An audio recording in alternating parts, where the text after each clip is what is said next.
I am the Tofu Golem. Please enjoy the video. You begin by signing in so you control the session. Make sure you have your password and any 2FA method ready.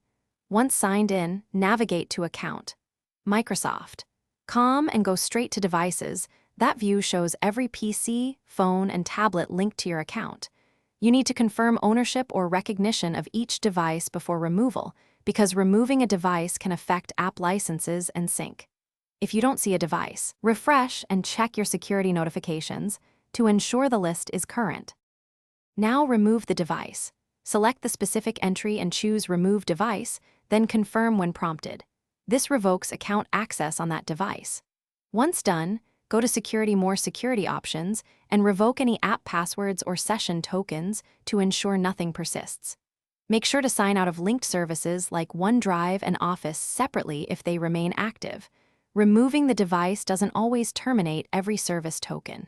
If the device is offline, removal blocks future access once it finish by confirming the device no longer appears in your devices list and review recent activity for any suspicious sign-ins.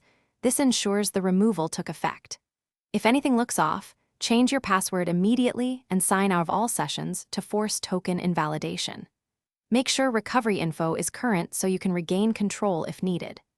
If the web portal won't let you remove the device, clear cache or use a private browser and try again. That often resolves UI glitches and stuck sessions. Thanks for watching. Consider subscribing if we helped you today.